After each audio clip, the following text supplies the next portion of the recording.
Hello નમસ્કાર વિદ્યાર્થી મિત્રો, વેદ ડિજિટલ એજ્યુકેશનમાં આપનું હાર્દિક સ્વાગત છે।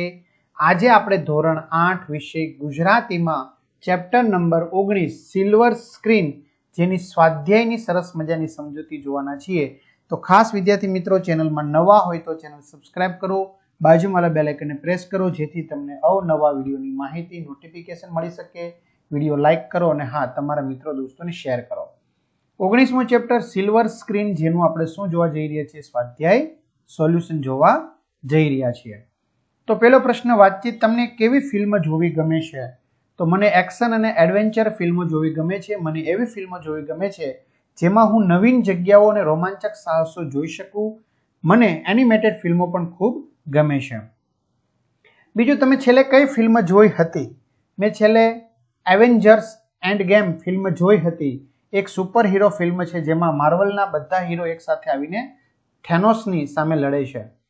વિદ્યાર્થી મિત્રોની કમેન્ટ હતી, ધોરણ 8 માટે ઉપયોગી સરસ મજાના વિડીયો તેમજ પરીક્ષા માટે ઉપયોગી પેપરોની વાત કરતા હતા। તો વિદ્યાર્થી મિત્રો, વેદ ડિજિટલ એજ્યુકેશન નામની એપ્લિકેશનમાં તમને 12 ધોરણ સુધીના વિડીયો મળી જવાના છે। સ્વાધ્યાય અભ્યાસની સમજૂતીના પેપરો, પરીક્ષા માટે ઉપયોગી મટીરિયલ, અસાઇનમેન્ટ, જુદા જુદા જિલ્લાના પ્રોજેક્ટ, બરાબર, સ્વાધ્યાયન પોથી, પ્રોજેક્ટ બુક, આ બધું ગૂગલ પ્લે સ્ટોર કે જ્યાંથી ગેમ ડાઉનલોડ કરો તો ત્યાં જઈને વેદ ડિજિટલ એજ્યુકેશન નામની એપ્લિકેશન ડાઉનલોડ કરો। લાખો વિદ્યાર્થી મિત્રો આ એપ્લિકેશનનો ઉપયોગ કરી રહ્યા છે।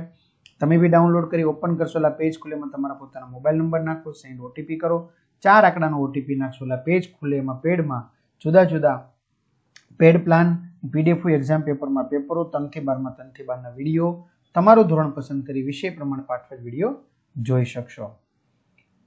તમે એ ફિલ્મ જોવા ક્યાં અને કોની સાથે ગયા હતા? તેનો જવાબ તમારી રીતે લખવાનો છે। તમને ગમતી ફિલ્મ વિશે કહો, તમને કઈ ફિલ્મ વધારે ગમે છે? 5મું, તમને કોઈ ફિલ્મનું ગીત, પાત્ર કે ડાયલોગ યાદ છે? તો હા, તો કહો। સિરિયલ અને ફિલ્મ વચ્ચે 100 ફરક છે, શું તફાવત છે? સિરિયલ કોને કહેવાય અને ફરક કોને કહેવાય? તો તારક મહેતા કા ઉલ્ટા ચશ્મા તો જોતા જ હશો તમે, બરાબર ને? ચલો, ફિલ્મને લાગુ પડતો હોય તો યસ લખો અને ના લાગુ પડતો હોય તો નો લખો। ફિલ્મ ઉદ્યોગ અનેક લોકોને રોજગાર આપે છે, યસ। ફિલ્મના પાત્રો મંચ ઉપર જીવિત અભિનય કરતા હોય છે, જીવંત, નો। ફિલ્મમાં બધી જ કલાઓને પોતાનામાં સમાવે છે, યસ। ફિલ્મ જોવી એક પણ એક સ્કિલ છે, યસ। ફિલ્મના કલાકાર પોતે જ પોતાના અવાજમાં હંમેશા ગીત ગાતા હોય છે, નો। ફિલ્મ જોવા દર્શક પક્ષે ઘણી સજ્જતા જોઈએ, યસ। ફિલ્મોમાં પણ જીવનનું નિરૂપણ હોય છે, યસ। દરેક ફિલ્મ 3 કલાક જેટલી લાંબી હોય છે, નો। આપેલા ફકરામાંથી સમાન અર્થ ધરાવતા વાક્યોની તમારે જોડી બનાવવાની છે। આપેલા ફકરામાંથી જોડી, ઉચ્ચ શિક્ષણ મેળવ્યા પછી હું ફિલ્મ ક્ષેત્રમાં સક્રિય થયો। પીએચડી પછી હું ફિલ્મ નિર્માણમાં વ્યસ્ત થયો। અધ્યાપક બન્યા પછી તરત મેં ફિલ્મ ક્ષેત્રમાં ઝંપલાવ્યું। અધ્યાપન કાર્ય પૂરું થયા પછી ત્વરિત મેં ફિલ્મ ક્ષેત્રમાં જોડાવાનું સાહસ કર્યું। લે, તને તો મજબૂત ટેકેદાર મળી ગયો। તારી વાત સાથે સહમત હોય તેવું કોઈ છે ખરું? ઉદાહરણ મુજબ કોઠામાં વિગતો ભરો। શબ્દ, શબ્દ જૂથ, અંગ્રેજી શબ્દ, માતૃભાષામાં, એક્સાઇટ, ઉત્તેજિત, થેન્ક્સ ફોર ધેટ, તે માટે આભાર, સ્પેશિયલ, વિશેષ, ખાસ, સ્ટ્રોંગ, મજબૂત, શક્તિશાળી, પ્રિપેરેશન, તૈયારી, ઓડિટોરિયમ, સભાગૃહ, ડાયલોગ એટલે સંવાદ, સ્ક્રિપ્ટ એટલે લખાણ, પટકથા, એક્સક્યુઝ મી, માફ કરશો સાહેબ, સ્કિલ એટલે કે કૌશલ્ય, હુનર। ચાલો, આપેલા કસબીઓના ફિલ્મ નિર્માણમાં શું ભૂમિકા હોય છે તે તમારા શિક્ષક કે માતા પાસેથી જાણીને લખો। સ્ક્રિપ્ટ લેખક, સંવાદ લેખક, દિગ્દર્શક એટલે ડાયરેક્ટર, ગીતકાર, સંગીતકાર, અભિનેતા, અભિનેત્રી, કેમેરામેન, મેકઅપમેન, ડાન્સ ડાયરેક્ટર, એડિટર। ચલો, આપેલા વાક્ય માટે ઉદાહરણ મુજબ વાક્ય બનાવીને લખો। મારી આવવાની ઈચ્છા તો નહોતી પણ આ તો તે બહુ આગ્રહ કર્યો એટલે તારી સાથે આવ્યો, બરાબર? તો એવી રીતે આપણે જુદા જુદા 6 વાક્ય બનાવવામાં આવેલા છે। સંવાદ પૂર્ણ કરો। મેહુલ, ચાલ ફિલ્મ જોવા જઈએ। રિયા, શું હમણાં કોઈ નવી સારી ફિલ્મ આવી છે? મેહુલ, હા, હમણાં ઘણી બધી સારી ફિલ્મ આવી છે। રિયા, તો પછી એમાંથી કઈ ફિલ્મ અત્યારે ખૂબ સારી ચાલે છે? મેહુલ, હમણાં જ ઓનલાઈન જોઈ લો।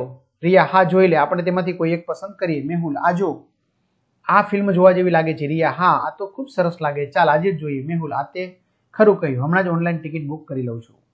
ચાલો, પ્રશ્નના ઉત્તર આપો વિદ્યાર્થી મિત્રો। લે, તને તો મજબૂત ટેકેદાર મળી ગયો, એવું વિકાસ કોને કહે છે અને શા માટે કહે છે? બરાબર, વિકાસ કોને કહે છે અને શા માટે કહે છે? એનું રીઝન શું છે કહેવા પાછળનું?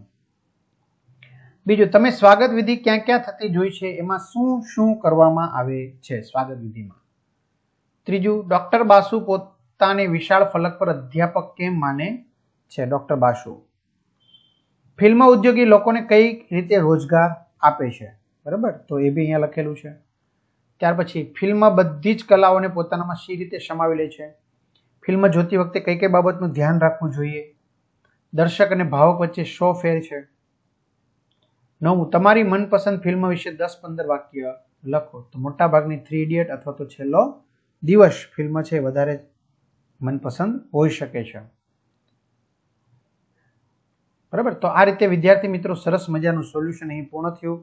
પરીક્ષાના પેપર પણ તમને આપણી એપ્લિકેશનમાંથી મળી જશે. તમારા મિત્રો દોસ્તોને જાણ કરો. ચેનલમાં નવો ચેનલ સબસ્ક્રાઇબ કરો. વિડીયો લાઇક કરો. અહીંયા સુધી રાખીએ. અસ્તુ. જય હિન્દ, જય ભારત.